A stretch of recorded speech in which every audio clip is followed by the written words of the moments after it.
Hello and welcome to Vlogmas Day 11. It is the 21st today, I think. Yes, 21st, because tomorrow in the UK it's the solstice.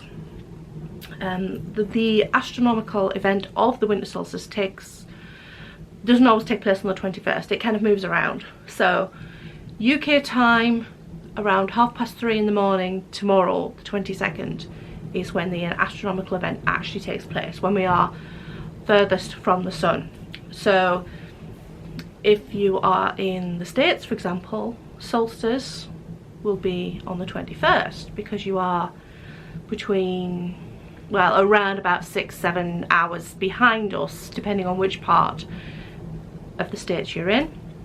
So that would be late on the 21st. So 9 o'clock-ish. But in the UK it's tomorrow, 3:30 in the morning. And if you're in Australia, then it will be in the afternoon. So tomorrow we'll be doing our solstice meal. But today I'm just kind of doing prep work that I need to do before Mum comes over for Christmas. I have done a bit of knitting this morning though. Or was it last night? Last night and this morning. I re-picked up my stripes sweater even. My striped sweater. This is the mash-up between the Flax Light by Tin Can Knits and the Andrea Mari Stripes sweater. I took the inspiration for the stripe widths from that, but I did the raglan. I did the following the numbers for the Flax Light. So I had originally cast this sleeve off. I had done the rib in a slightly smaller needle size. The sweater is knit on a 3mm, and I had done the rib on a 2.75, but I didn't look how it looked. It looked quite tight and stringy, so I ripped it out, and I had done a tubular bind off, which is a pin the back side to rip out, especially when you have a yarn that's a grippy yarn. So I ripped it out and re-knit the rib with a 3mm needle, and I made the cuff about the same length as the stripes. It is more rows, there are 10 rows rather than 8 rows, but when I just checked it after I'd finished, when you put it on, it kind of stretches out and makes the stripe narrower than the actual stripes of the sweater. Not a lot. It kind of looks worse, I think, in person. So I don't know whether I'm happy with it. It looks okay. I did a tubular bind off again. This is the first time I've ever done tubular bind off. Once I got my head around it, it was pretty simple. It reminds me of doing Kitchener stitch. So it was okay, but I still had to follow the instructions along in the book that I got it out of. It was one, just a what is it, top down sweaters book.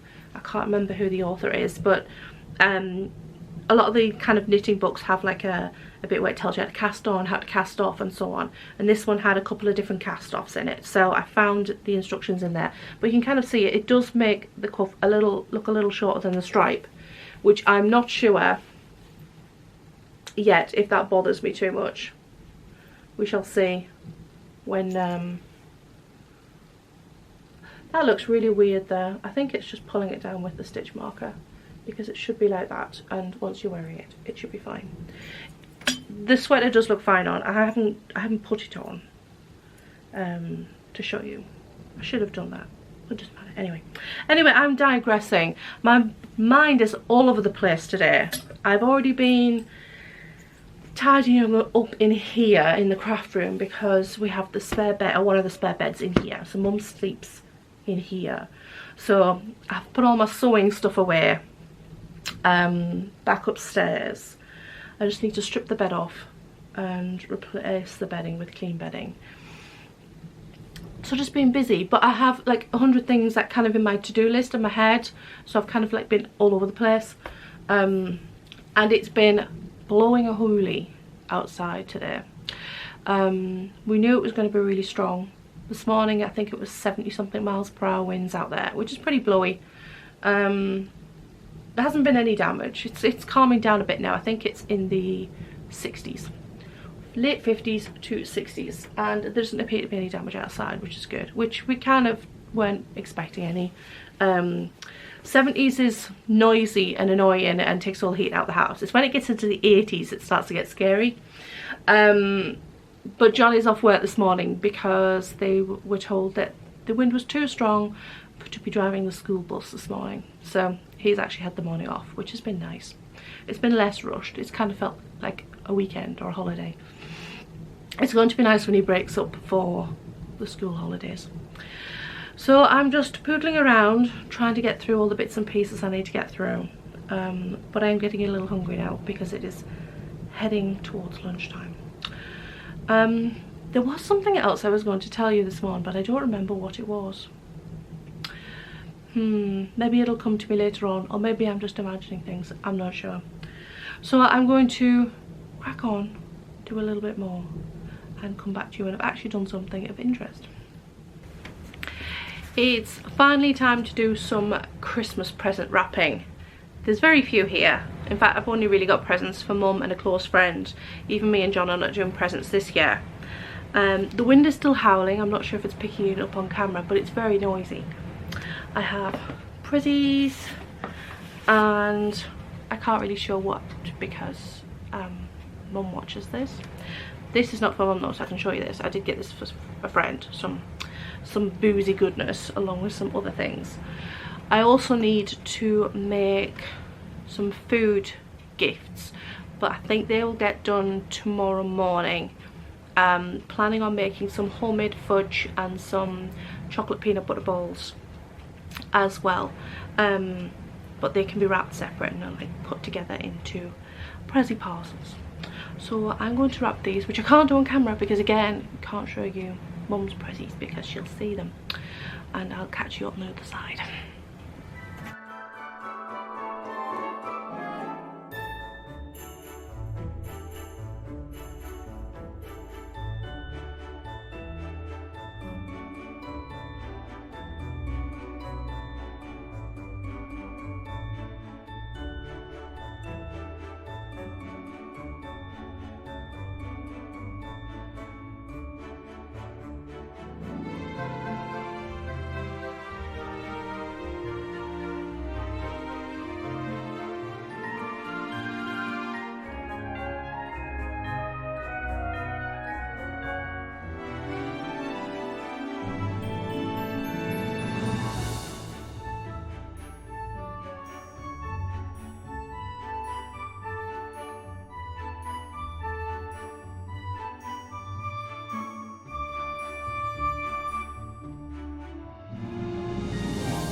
We've come to the end of another very long day today.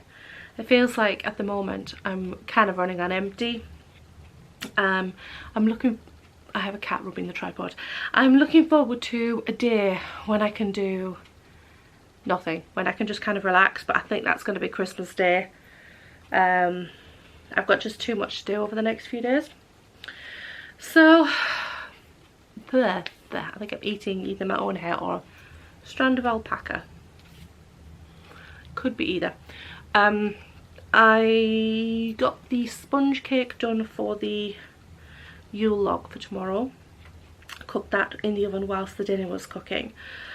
Sorry, I'm wrestling with my knitting here.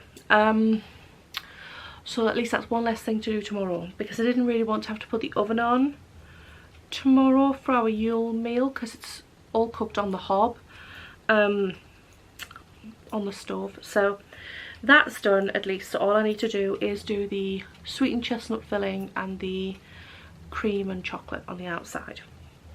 I did realise a couple of days ago after I'd bought a big tin of sweetened chestnut puree, which I don't normally get. I usually get the small ones, but I couldn't get any small ones. I could only get the large tin. That last year I actually couldn't get any either, and all I did was filled it with, I think it was black currant or blackberry jam and cream, and it was really nice. It was just like a roulade, and now I'm second guessing using the chestnut puree.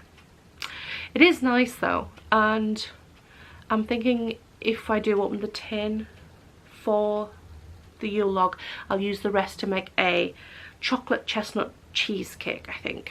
Not a baked cheesecake, a Scottish cheesecake, an unbaked cheesecake, not like an American style baked one.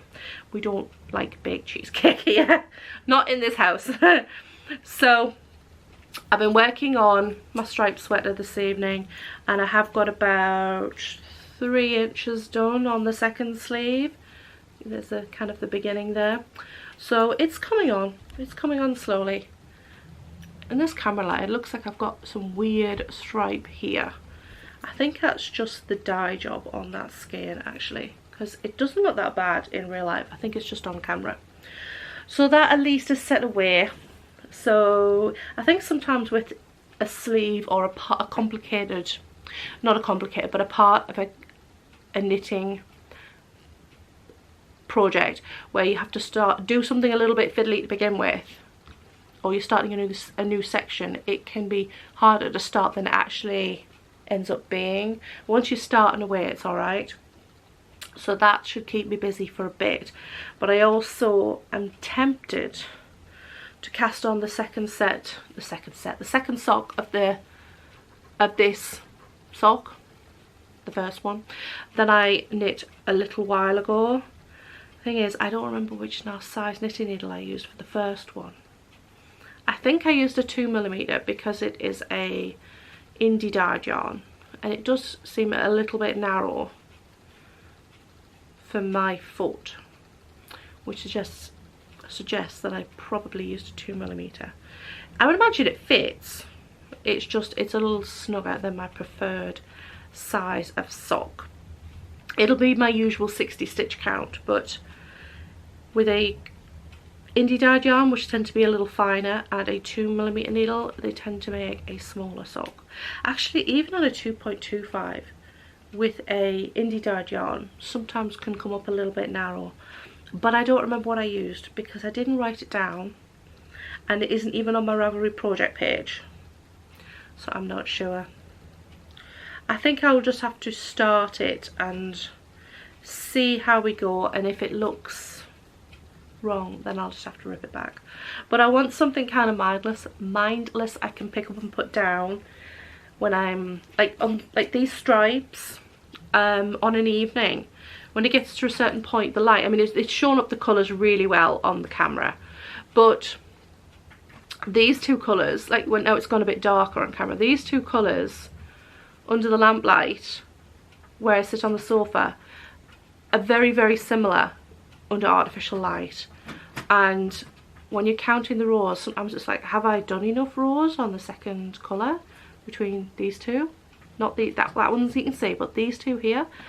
Sometimes it's difficult to tell, and I have to stop until I can get some natural light to determine if I've done enough or too many rows. I think I did do one too many rows at one point, which made me a little more cautious.